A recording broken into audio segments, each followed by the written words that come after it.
성령 안에서 산다는 것이라고 하는 제목을 함께 말씀을 나누기를 원합니다. 오늘도 성령의 치유와 회복이 또 이 자리 가운데에 또 온라인으로 예배를 드리는 모든 분들 가운데에 임하시기를 주님의 이름으로 축원합니다. 에베소서 2장의 주제는 두 가지라고 할 수가 있겠습니다. 하나는 그리스도를 통한 구원, 그러니까 구원받는다라고 하는 것, 그리스도를 통한 구원이 여러분에게 주어졌습니다 라고 하는 것 한 가지고, 그 다음에는 그리스도인의 생활이라고 하는 것이죠.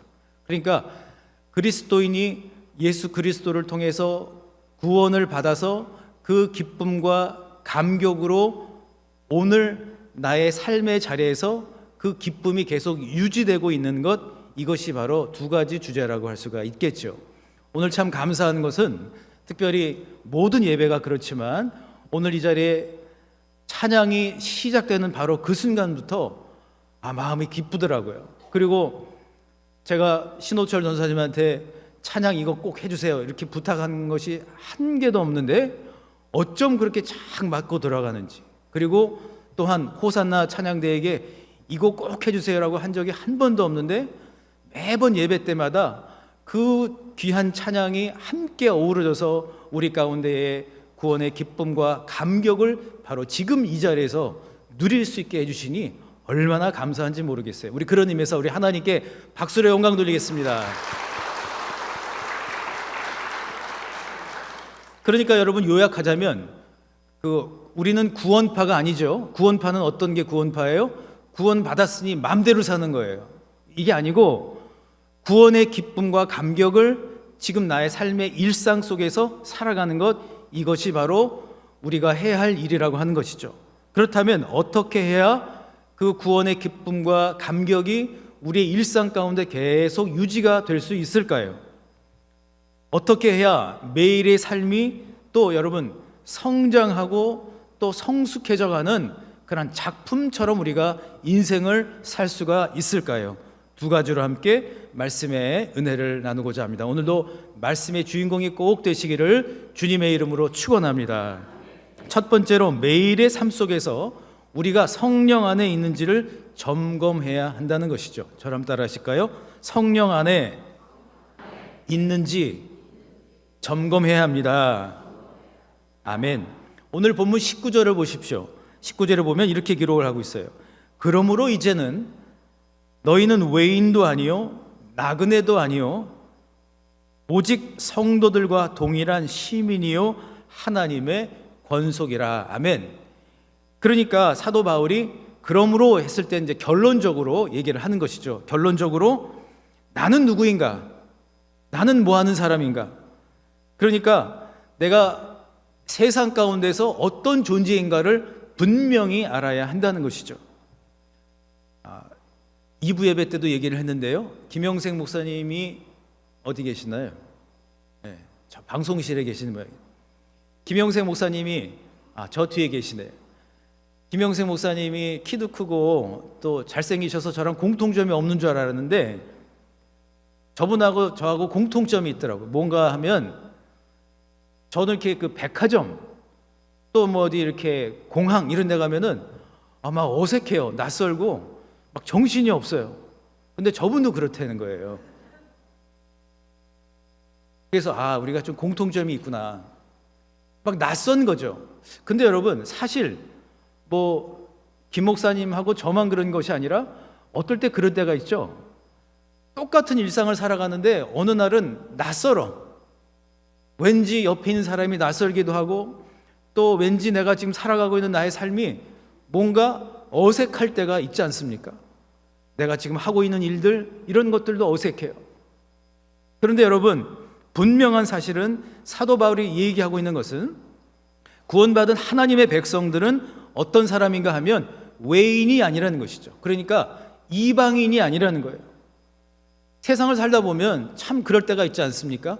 이방인 취급받을 때가 참 그래요. 학연, 지연, 혈연 이런 거 따지면서 그 안에서 똘똘 뭉쳐있는 어떤 그룹에 들어가 보면 왠지 나는 이방인 같아 보여요. 이민 생활을 하신 분들도 그런 얘기를 해요. 그렇게 오래 이민 생활을 했는데도 불구하고 그 영주권도 있고 시민권도 있고 한데도 여전히 이방인 취급 당하는 거예요. 너 언제 너의 나라 돌아가니? 맨날 그런 얘기를 들을 때 마음이 울적하더라는 것이죠. 그런데 여러분, 사실 우리가 살아가는 삶이 꼭 이민자들만 그런 것이 아니라 어떨 때 보면 왠지 내가 낯선 땅에서 이방인으로 살아간 것 같은 때가 있어요. 그런데 오늘 우리 하나님께서 뭐라고 말씀을 하시죠? 너희는 이방인도 아니고 나그네도 아니다라는 거예요. 할렐루야. 그럼 우리는 누구예요? 우리는 영적 순례자예요. 저랑 따라하시고, 나는 영적 순례자입니다. 그러니까 여러분, 존 버년의 철로 역정에 나오는 크리스찬만 순례자가 아니라 저와 여러분 역시 영적 여정을 가고 있는 순례자라고 하는 것이죠. 우리에게는 분명한 목표가 있다고 하는 거예요. 그 목표는 무엇입니까? 구원의 기쁨과 감격을 바로 이 자리에서 지금 그것을 누리고 또한 공유하고 나눌 수 있는 그러한 인생을 살아야 한다는 것이죠. 그래서 그 첫 번째가 뭔가 하면 성령 안에서 살고 있는 것, 이것이 중요하다고 하는 것이죠. 그래서 사도 바울이 많은 그 서신서에서 이야기를 할 때 주 안에서라고 하는 표현과 성령 안에서라고 하는 말을 하는데, 주 안에서 주님이 내 안에 거하시고 주님과 동행하는 삶을 내가 살고 있다라는 믿음의 고백이자 선언이고, 동시에 내가 주님과 동행을 하고 있고 주님이 내 안에 거하고 계시기에 나는 성령님과 함께 살아가는 성령의 그 인도함을 받는 인생이라고 하는 것입니다. 어떤 청년이 자신의 인생에서 정말 중요한 시험을 수년 동안 준비를 했습니다. 그런데 그 시험 울렁증이 있는 거예요. 너무 그 긴장을 하면, 혹시 여러분 자녀들도 그런 경험들이 있나요? 근데 그 청년이 시험을 열심히 준비를 했는데 두 번이나 번번이 시험에서 어려움을 겪었어요. 왜냐하면 시험 당일만 되면 시험장에 가기가 어려운 거예요. 마음이 막 두렵고 해서 시험을 막 안 보고 싶은 거예요. 그렇게 두 번을 이제 어려움을 겪었어요. 그래서 그 가족들이 함께 모였어요. 가족이 함께 모여서 기도하고 그 시험 전날 서로에게 이렇게 얘기했어요. 아빠도 엄마도 또 다른 가족들이 다른 거 다 기억 안 해도 돼. 한 가지만, 시험장에 들어가자마자 기도해. 성령님, 저하고 꼭 함께 해주세요. 성령님, 저와 지금 동행하여 주세요. 그 기도를 꼭 해. 그런데 알았어 이러고서는 이제 시험 보러 갔어요. 시험 보러 가서 시험장에서 이제 대기하고 있다가 시험지를 딱 받았는데 그 순간 또 멘붕이 온 거예요. 아무것도 생각이 안 나. 그러면서 막 울렁증이 시작이 되고 막 걱정이 되는 거예요. 근데 아빠 엄마가 한 그 말이 딱 떠오르는 거예요. 너 혼자 시험장에 들어가는 게 아니라 예수님이 성령님을 파견하셔서 너는 시험장에 성령님과 함께 있는 거야. 그러니 그저 한 가지만 기도해. 성령님이 함께 해줄 수 있도록 그렇게 기도해. 명심하길 바래. 그래서 그 말이 생각이 나서 그 청년이 이제 간절히 기도하기 시작을 합니다. 성령님, 지금 이 시험장에 저와 함께 하심을 믿습니다. 머리가 멍합니다. 아무것도 생각이 나지를 않습니다. 성령님, 시험 기간 내내 저와 좀 함께 해 주세요. 간절한 마음을 담아서 기도를 했습니다. 그런데 여러분, 이렇게 기도를 하고 나자 어떤 일이 일어났을까요? 여러분의 자녀의 일이 아니라 별로 관심이 없으시죠? 그런데 갑자기 그 막 울렁거리는 마음이 사라지기 시작을 하고, 그리고 마치 성령께서 이렇게 말씀하신 것 같았대요. 너무 불안해하지 마. 지금 내가 네 옆에 있어. 그리고 그 청년이 시험을 잘 보았을까요? 못 보았을까요? 잘 봤으니까 제가 얘기를 하려고 하는 거 아니겠어요? 그 시험이 중요한 시험인데 평균 이상 점수가 나왔고, 그리고 한 과목에서는 만점을 맞은 거예요. 할렐루야. 역시 여러분 일이 아니라 무관심한 마음으로 뭐 그렇게 그냥 대해 주시는군요. 근데 그 부모님이 얼마나 기뻤겠어요. 근데 그냥 시험을 잘 봐서가 아니라 여러분, 이처럼 성령님과 함께 우리가 인생을 반드시 살아가야 한다는 것이죠. 이 청년만 그런 것이 아니라 저와 여러분은 어떻게 살아야 되는 거예요? 집 안에서 살다가 집 밖으로 나가면 성령님이 여러분을 지켜주실 줄 믿습니다. 그래서 여러분, 오늘 말씀하시는 19절에 외인이라고 하는 말은 나그네, 낯선 이런 뜻이에요. 그런데 우리 예수님께서는 뭐라고 말씀하시면 외인도 아니고 나그네도 아니고 오직 성도들과 동일한 시민이요 하나님의 권속이라고 말씀을 하고 있는 것입니다. 여러분은 어느 나라 시민권을 갖고 계시죠? 네, 시민권이 없는 분이 계신가 봐요. 여러분 알려드릴게요. 여러분은 대한민국 시민권이 있으십니다. 그런데 여러분, 여러분에겐 또 시민권이 하나 있으십니다.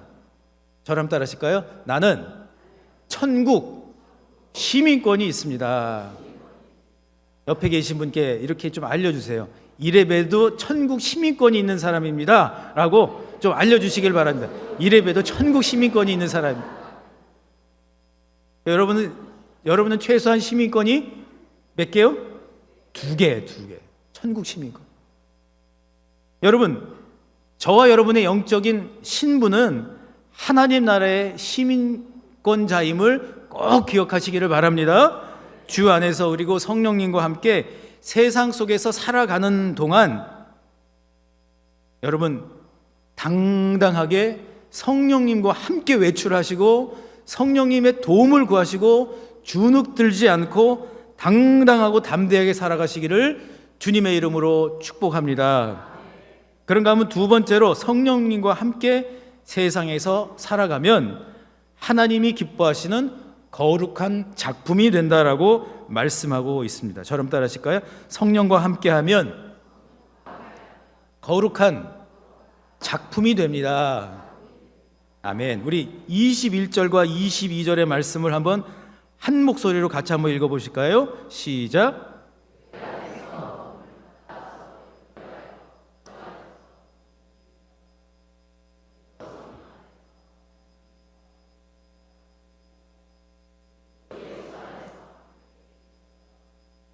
아멘. 대한민국에서 가장 유명한 동화 작가가 누구일까요? 서점들이 통계를 낸 자료에 의하면 권정생 선생님이 1위로 검색이 됐다고 하죠. 저분이에요. 이 권정생 선생님은 감동이 듬뿍 담겨있는 그러한 문체로 아름다운 동화를 많이 저술을 했습니다. 그런데 그분의 삶을 잘 모르는 분들은 그분이 유명한 동화 작가니까 좋은 집에서 또 잘 먹고 잘 살 것이다라고 생각을 했을 겁니다. 그런데 그분은 살아생전 저 집에서 평생을 살았습니다. 아주 허름한 옛 시골집입니다. 주방도 제대로 갖춰져 있지 않습니다. 난방도 잘 되어 있지 않습니다. 여름이면 덥습니다. 겨울이 되면 추운 그러한 흙집에서 평생을 살았습니다. 1937년도에 태어나셨어요. 일본 도쿄의 빈민가에서 태어났다가 이제 수년 후에 외가가 있는 경북 청송으로 귀국을 했지요. 그래서 극심한 가난을 경험을 하면서 가족들과 뿔뿔이 헤어졌어요. 어린 시절 그는 나무 장수 또 고구마 장수 등을 했습니다. 그런데 잘 먹지를 못하니까 그 당시에 많은 분들이 그랬던 것처럼 결핵에 걸렸습니다. 그냥 결핵이 아닙니다. 늑막염, 폐결핵, 방광결핵, 신장결핵까지 걸렸습니다. 그리고 그는 떠도는 인생을 살았습니다. 대구, 김천, 상주, 문경을 떠돌다가 67년이라고 하는 해에 1967년에 경북 안동에 있는 작은 동네의 교회 문간방에 정착을 하게 됩니다. 그때부터 그는 그냥 교회에서 종치는 분으로 살았던 것이죠. 그리고 수년 후에 또 그는 글을 발표했어요. 단편 동화 강아지 똥이라고 하는 것을 발표를 했고, 그리고 이제 또 수년 후에 조선일보 신춘문예에 당선이 되었습니다. 그리고 그는 또 수년 후에 제1회 한국 아동 문학상을 받기도 했습니다. 이처럼 세상이 알아주는 상을 받고 문학계에서는 아주 유명한 사람이 되었지만, 그는 평생 교회 옆에 허름한 흙집을 지어서 살다가 2007년에 하나님의 부름을 받았습니다. 동네 사람들은 그분이 시를 쓰고 동화를 쓰는 작가인 줄을 전혀 몰랐습니다. 그냥 성실하게 교회 종치는 그런 분, 채소나 가꾸는 시골 아저씨, 시골 할아버지 정도로만 알고 있었죠. 그러나 그의 내면에는 사실은 어린 시절부터 주님이 거주하고 계셨습니다. 그는 늘 평생을 성령과 동행하는 삶을 살았습니다. 좀 더 정확하게 말을 한다면 그는 가난하고 병든 몸으로 살았지만 그의 외모는 사람들이 보기에 별 볼 일 없어 보이고 초라해 보였지만 그의 내면은 언제나 풍성하게 채워져 있었지요. 그리고 내면의 그 아름다운 마음들이 글로 표현되어 나온 거예요. 저는 이 권정생 선생님의 그 여러 글들을 이제 또 읽어보면서 이분이 그냥 동화 작가가 아니라 이분이 살아있는 신앙인이기도 하고, 그리고 정말 신학자들 못지않은 그러한 멋진 그러한 신학적인 그런 영성을 갖고 계신 분이다라고 하는 것을 알게 되었어요. 엄마 까투리라고 하는 그림 동화가 저렇게 있습니다. 엄마 까투리 2부 예배 때는 그림책을 갖고 나왔는데 저렇게 사진으로 띄워봤어요. 저 엄마 까투리라고 하는 것은 암컷 꿩을 가리킵니다. 그러니까 수컷 꿩은요 막 화려해요. 그 수컷들은 보면, 죄송합니다, 말이 이상하게 나왔는데, 사자도 수컷은요 막 멋있잖아요. 근데 사실은 진짜 쓸모는 누가 있죠? 암컷이에요. 제가 이거 읽으면서 엄마 까투리에는 그 수컷 꿩이 나오질 않아요. 까투리라고 하는 것은 암컷 꿩을 가리키는 말이죠. 이 동화에 보면 엄마 까투리와 갓 태어난 꿩 병아리 9마리가 나옵니다. 어느 날입니다. 그 엄마 까투리하고 그 새끼들이 살고 있는 그 산에 산불이 크게 났습니다. 모든 동물들이 다 이제 피난을 갔습니다.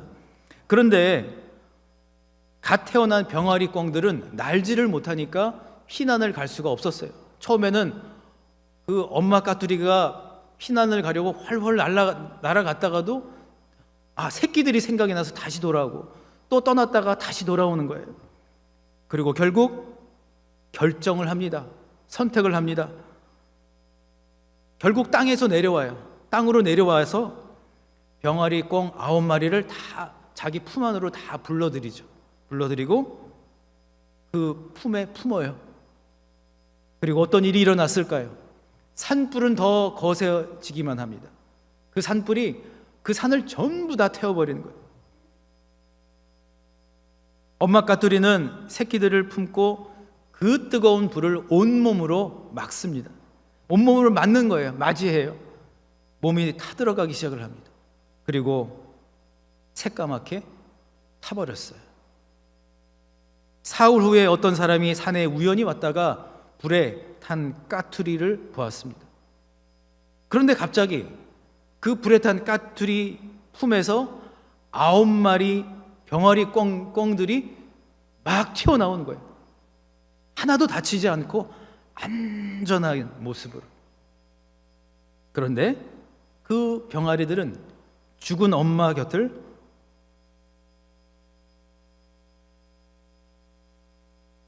떠나지를 않습니다. 밤이 되면 그 품에 또 찾아오는 거예요. 그렇게 열흘이 지나고 한 달이 지났습니다. 그래도 밤이 되면 또 찾아오는 거예요. 그런 사이에 어린 꿩들은 많이 자랐습니다. 그리고 동화는 이렇게 끝이 나죠. 그렇게 엄마 까투리는 온몸이 바스라져 주저앉을 때까지 새끼들을 지켜주고 있었습니다.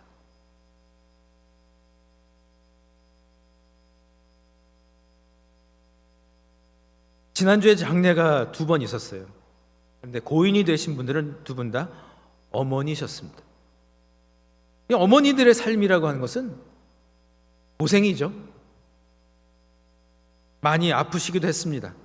그러나 2분 다 자녀들을 잘 보살피기 위해서 늘 애쓰셨습니다. 어떤 분은 막 그 여성분인데, 여자분인데 그 공사판에 가서 막 벽돌을 짓고 막 그런 일들도 하셨다는 거예요. 마치 엄마 까투리처럼 말이죠.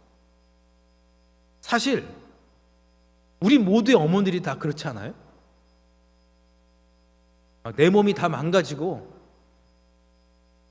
그리고 내 몸이 막 다 상해도 바람은 딱 한 가지죠. 자식들 지키려고 그러고 자식들 보호하려고 하고, 그래서 그렇게 애쓰는 우리 어머니들 덕분에 자녀들이 태어나고 또 자녀들이 안전하게 성장하지 않았습니까? 그런데 여러분, 우리 어머니들만 그런 게 아니라는 거죠. 우리 예수님이 그렇게 해주셨다는 거예요. 우리 예수님께서 저와 여러분을 위해서 저 십자가에서 온몸이 다 망가져 버렸어요. 저 십자가 위에서 죽으셨어요. 목숨이 끊어져 버렸어요. 엄마 까투리처럼. 그리고 우리를 살리신 거예요. 그게 구원이에요. 우리가 살아난 거예요. 그런데 우리 예수님의 바람은 그냥 살린 것만이 아니라 오늘 말씀처럼 뭐가 되길 원하신다고요? 성령과 함께 동행하면서 작품이 되기를 원하셨다. 권정생 선생님은 온갖 멸시와 조롱과 가난 속에서 살았지만, 그러나 그는 그걸 다 극복한 거예요. 다 극복을 해서 아름다운 마음을 먹은 거예요. 세상이 험하고 세상이 각박하고 세상이 위험하고 악하다 할지라도 그분은 그 마음, 예수님의 마음 가지고 그 마음 유지하면서 그 마음 안에 그 예수님의 아름다운 마음을 담았던 거예요. 작품이 된 거예요. 그의 인생 자체가. 그런데 여러분, 오늘 말씀 특별히 우리가 함께 읽은 21절과 22절의 말씀을 보시게 되면 우리 다시 한번 읽어볼게요. 21절, 22절 시작. 그의 안에서 건물마다 서로 연결하여 주 안에서 성전이 되어가고 너희도 성령 안에서 하나님이 거하실 처소가 되기 위하여 그리스도 예수 안에서 함께 지어져 가느니라. 여러분, 21절에 뭐라고 지금 하나님이 선언하고 계시죠? 그의 안에서 건물마다 라고 얘기를 했어요. 그러니까 나는 누구예요? 저랑 따라 하실까요? 여러분 잘 모르시는 것 같아서 알려드릴게요. 나는 건물주입니다. 성경에 써 있잖아요. 건물들이 서로 연결되는 거예요. 그러니까 나는 거룩한 건물주예요. 할렐루야. 그 나는 어떤 사람이에요? 또 성령 안에서 성령과 함께 살아가면서 하나님이 거하실 거룩할 처소가 되어서 함께 지어져 가는 거예요. 여기서 지어져 간다라고 하는 말은 원어로 살펴보게 되면 작품이라고 하는 뜻을 가지고 있어요. 작품. 여러분, 작품은 하루아침에 나오나요? 아니죠. 에이렌의 찬양단의 그 찬양이 작품 같죠? 호산나 찬양대의 찬양이 작품 같죠? 작품 같은 게 아니라 작품이죠. 그런데 그게 하루아침이 된 게 아니라 쌓이고 쌓이고 쌓여서 아름다운 작품이 된 거예요. 그런데 오늘 우리 하나님께서, 우리 예수님께서 저와 여러분에게 원하는 것이 있는 거예요. 뭐예요? 거룩한 작품이 되시라는 거예요. 나는 함부로 생각하고 함부로 행동하고 함부로 말할 그런 사람이 아니에요.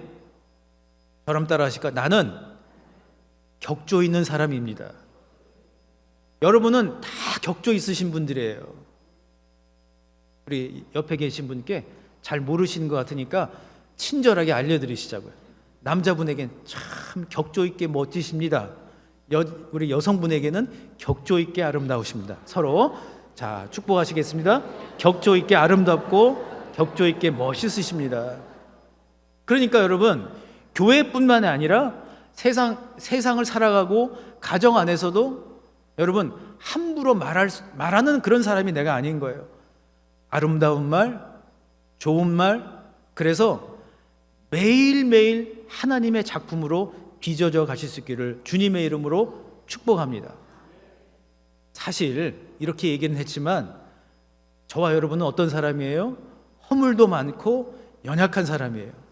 저를 한번 따라 하실까요? 나는 여전히 공사 중입니다. 나는 공사 중이에요. 내가 완성된 게 아니에요. 그러니까 여러분 어떻게 되죠? 우리의 목표는 거룩한 하나님의 작품이 되는 것입니다. 그러나 여러분, 현재 예수 그리스도와 함께 예수 그리스도께서 저와 여러분에게 허락하신 그 놀라운 그 구원의 감격, 그 기쁨을 가지고 힘들어도 더욱더 힘을 내면서 살아가실 수 있기를 주님의 이름으로 축복합니다. 말씀의 결론을 맺고자 합니다. 사랑하는 성도 여러분, 겉으로 보여지는 외면도 중요합니다. 그러나 그리스도인에게 더 중요한 것은 아름다운 내면을 가꾸는 일일 줄 믿습니다. 주님이 내 안에 계셔서 힘을 주시고 세상 한복판에서 살아갈 때도 결코 주눅들지 않고 성령이 하나 되게 하신 것을 기억하면서 누군가를 세워주기도 하고 혼자가 아닌 함께 더불어 살아가는 삶의 아름다움을 여러분 경험하시고 실천하시고 훈련하시면서 살아가시기를 축복합니다. 내면이 아름답기 때문에 아름다운 말이 나오고 살아계신 성령 하나님이 동행하시기 때문에 어디서나 당당하고 담대한 거룩한 작품 포이에마로 꼭 살아가실 수 있기를 우리 주님 예수 그리스도의 이름으로 간절히 축원합니다. 저를 따라서 한번 구호를 외치고 우리 찬양하도록 하겠습니다. 자, 손을 드시고 구호를 외치겠습니다. 자, 저를 따라 하시는데요, 크게 하시겠어요? 앞으로 거룩한 작품이 되겠습니다. 아멘. 우리 함께 나의 안에 거하라. 우리 주님께서 말씀하십니다. 우리 함께 가슴에 손을 얹으시고 함께 찬양하겠습니다.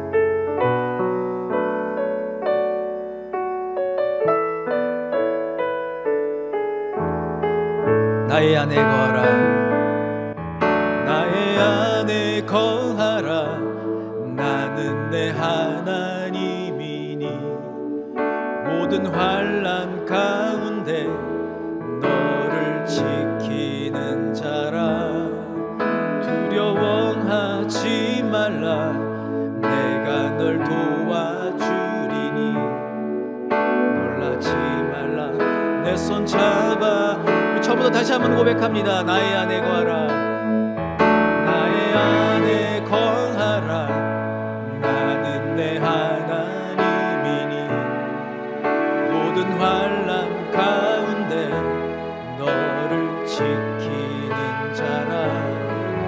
두려워하지 말라.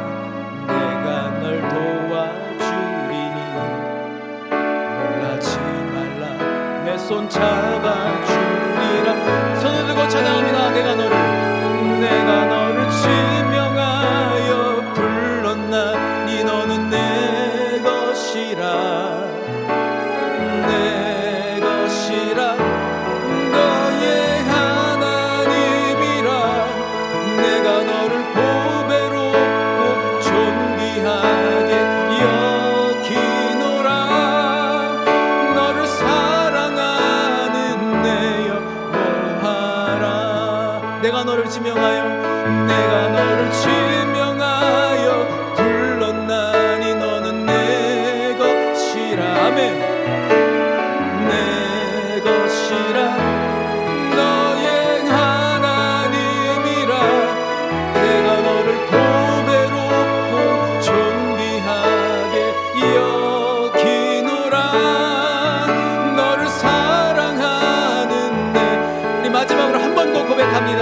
너를 지명하여 불렀나니 내가 너를 지명하여 불렀나니 너는 내 것이라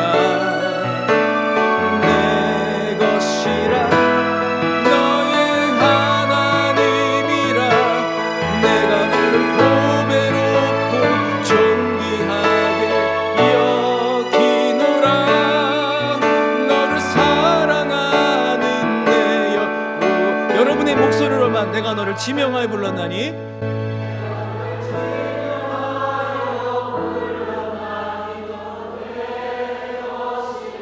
아멘.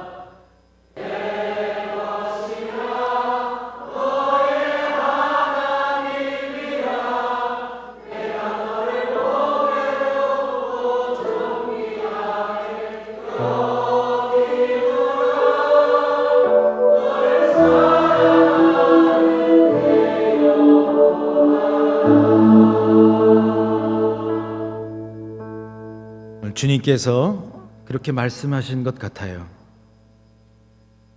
우리 어머니들 덕택에 여러분들의 자녀가 잘 성장했습니다. 이제는 우리 어머니들의 차례입니다.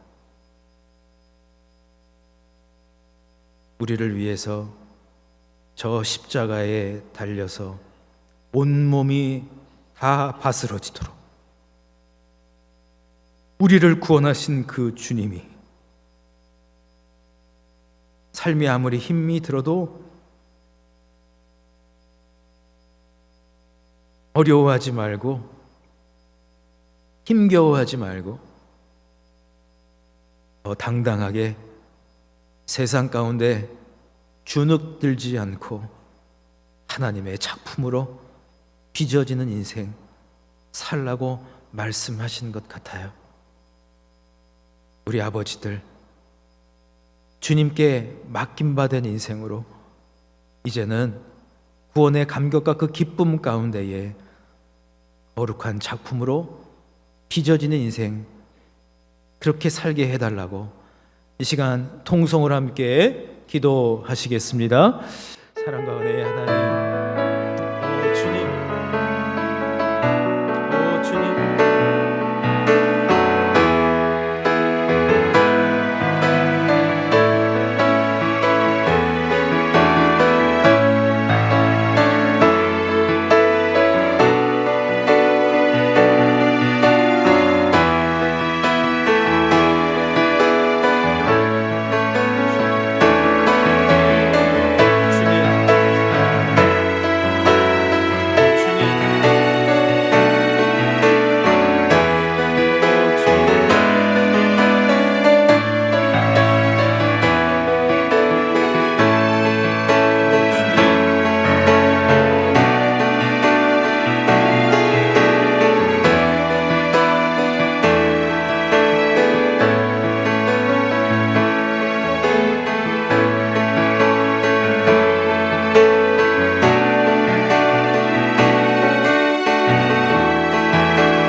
사랑의 하나님,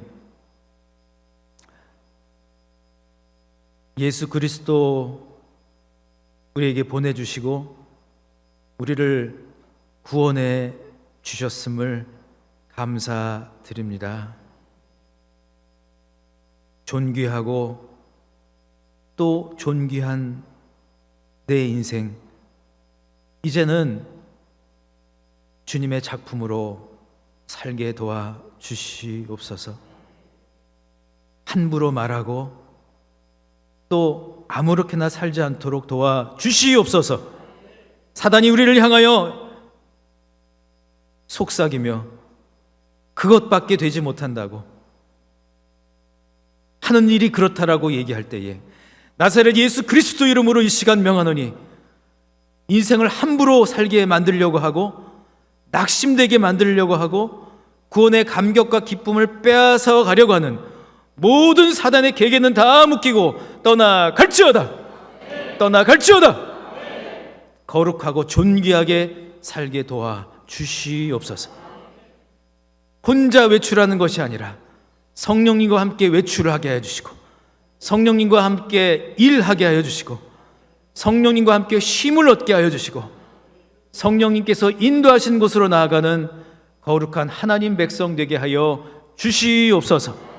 이번 한 주간 가운데에도 하나님의 말씀이 살아 움직여 우리를 더욱더 멋지고 아름답게 만들어 주실 것을 기대하오며, 이제는 우리 주 예수 그리스도의 은혜와 하나님의 크신 사랑과 성령의 교통하심이, 구원의 감격과 기쁨을 성령 안에서 누리고 나누며 하나님의 작품으로 빚어지기로 다짐하는 모든 주의 백성들 위해 지금부터 영원토록 함께 하시기를 간절히 축원하옵나이다. 아멘.